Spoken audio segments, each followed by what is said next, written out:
I am Dr. Vijay Kumar, Keyhole Brain and Spine Surgeon, Neuro One Hospital, Trichy. இப்போ நம்ம பார்க்க போகிற patients வந்து ஒரு சின்ன பையன். அந்த தம்பிக்கு வந்து தொடர்ந்து ஃபிட்ஸ் வந்துட்டே இருக்குது. ஸோ அவர் நிறையா மருந்துகள் எடுத்துருக்காரு, பல மாதங்களாக மருந்து எடுத்துகிட்டு இருக்காரு. இப்போ வந்து ஒரு 4 மருந்து எடுக்கிறாரு. பட் இருந்தும் அவருக்கு தொடர்ந்து ஃபிட்ஸ் நிற்கலை. ஸோ அப்படி இருக்கிறப்போ அதுக்கு என்ன காரணமாக இருக்கும் அப்படிங்கிறதுக்காக நம்ம இன்வெஸ்டிகேட் பண்ணி பார்க்குறோம்.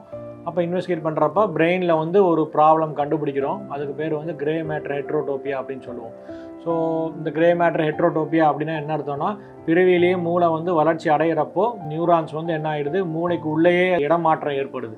அந்த இடமாற்றம் ஏற்படுறதுனால அந்த நரம்புகள் வந்து தொடர்ந்து ஃபிட்ஸ் வர்றதுக்கான வாய்ப்புகள் அதிகமாகி தொடர்ந்து ஃபிட்ஸ் வர்றதுக்கான வாய்ப்புகள் இருந்துகிட்டே இருக்குது. அவருக்கு மருந்து சாப்பிட்டாலுமே அந்த ஃபிட்ஸ் குறையிறதில்ல. அதுதான் நம்ம ரெசிஸ்டன்ட் எபிலெப்சின்னு சொல்லுவோம். ஸோ அவருக்கு தொடர்ந்து மருந்து எடுத்துகிட்டே இருக்கிற அப்பவும் ஒரு நாளைக்கு 8 தடவை 10 தடவை அவருக்கு ஃபிட்ஸ் வந்துகிட்டே இருக்குது. ஸோ அதுக்கான காரணம் வந்து இந்த கிரே மேட்டர் ஹெட்ரோடோபியானா அந்த மூளையில் இருக்கிற அந்த இடமாற்றத்தினால வரக்கூடிய இடத்துல இருந்து வரக்கூடிய அணுக்கள் இருந்து தொடர்ந்து வெட்டு வருது. இது நம்ம வந்து எம்ஆர்ஐயில் எடுத்து பார்க்குறப்போ இஇஜி எடுத்து பார்க்குறோம். இஇஜி எடுத்து பார்க்குறப்போ அதே இடத்துல இருந்து தான் அந்த மாதிரி ஃபிட்ஸ் வருது அப்படின்னு தெரியும். ஸோ அந்த இடத்துல இருக்கக்கூடிய மாற்றம் நடந்திருக்கக்கூடிய இடம் வந்து முக்கியமான இடம். அது வந்து கரெக்டாக கை கால் விளங்கக்கூடிய இடம். மற்ற இடத்துல வந்துருந்தா அது யூஸ்வலாக நம்ம அந்த இடத்த அகற்றிடுவோம். சேஃபாக அகற்றக்கூடிய இடமா இருந்தால் கம்ப்ளீட்டாக அந்த வெட்டிலிருந்து அவங்க விடுபடலாம். இது வந்து முழுமையாக அதை அகற்ற முடியாத இடமா இருக்கிறனால அவருக்கு வந்து நம்ம சப்பையல் ரிசெக்ஷன் அப்படின்னு நம்ம சூஸ் பண்ணோம். அப்படின்னா மூளையில் இருக்க நியூரான்ஸ் வந்து பரவுறதுக்கான வாய்ப்புகளை தடுக்குது.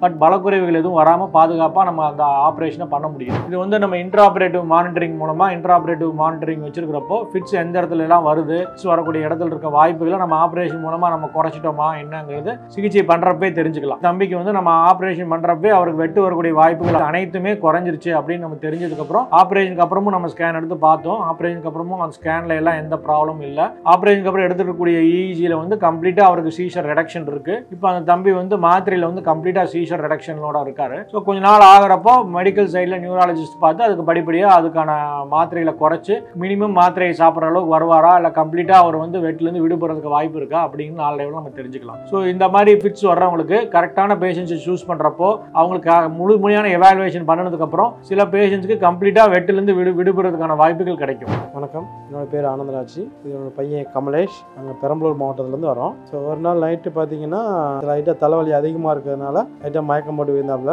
ஸோ அதுக்கப்புறம் இப்போ ஜிஹெச் கூட்டு போனோம். அங்கே கொஞ்சம் கிரிட்டிக்கலாக இருக்குது, சிடி ஸ்கேன் எடுக்க சொன்னாங்க. கொஞ்சம் கிரிட்டிக்கலாக இருக்கிறதுனால நீங்கள் ப்ரைவேட்டில் பார்க்கறதுனால பார்க்க சொல்லியிருந்தாங்க. ஸோ அதுக்கப்புறம் எனக்கு நியூரோ ஒன் ஹாஸ்பிட்டலை பற்றி தெரியும். ஆல்ரெடி என்னோட ரிலேஷன் 2-3 பேர் ட்ரீட்மெண்ட் எடுத்து நல்லா இருக்காங்க. ஸோ அதோடைய ஒப்பீனியன் வச்சு நான் வேலண்ட்ரியாக நியூரோ ஒன்ல அட்மிட் பண்ணியிருந்தோம். அட்மிட் பண்ணதுக்கப்புறம் பார்த்தீங்கன்னா உடனே எமர்ஜென்சினால டாக்டர்னு பார்த்துட்டு எம்ஆர்ஐ எடுக்க சொன்னாங்க. எம்ஆர்ஐ எடுக்கிறோம், சிடி ஸ்கேன் எடுத்தது எல்லாமே பார்த்துட்டு உடனே ட்ரீட்மெண்ட் பண்ணாங்க. ஸோ பண்ணதுக்கப்புறம் பார்த்தீங்கன்னா 1 வீக் கழிச்சு நீங்கள் ஆப்ரேஷன் பண்ணிடணும் அப்படின்னாங்க. ஸோ அதே மாதிரி 1 வீக் அப்புறம் அந்த அட்மிட் பண்ணோம், ஆப்ரேஷன் பண்ணாங்க. ஸோ இப்போ ஆப்ரேஷன் பிடிச்சி தையல் பிடிச்சி பையன் நல்லா இருக்காப்புல. ஃபர்ஸ்ட் ஆப்ரேஷன் முடிஞ்சவனே ஐசியூஸ்ல இருந்து வந்தவனதுக்கப்புறம் திரும்ப எம்ஆர்ஐ எடுத்து நல்லா இருக்காப்புல, எந்த பிரச்சனை இல்லை. அஸ்யூஷுவலாக எல்லா சாப்பாடுமே எடுக்கலாம், எல்லாமே பண்ணலாம் அப்படின்னு சொல்லிட்டாங்க. அதுக்கப்புறம் இப்போ தையல் பிரிச்சதுக்கப்புறம் 1 வீக் மட்டும் கொஞ்சம் பார்த்துக்க சொன்னாங்க. எக்ஸசைஸ் மட்டும் ஒரு 10 டேஸ் பண்ணிட்டா பெஸ்ட்டாக இருக்கும். அதுக்கப்புறம் அஸ்யூஷுவலாக எல்லா வேலையும் பார்க்கலாம், எல்லா ஒர்க்குமே பண்ணலாம், எந்த பயமும் இல்லைன்னு சொல்லிட்டாங்க.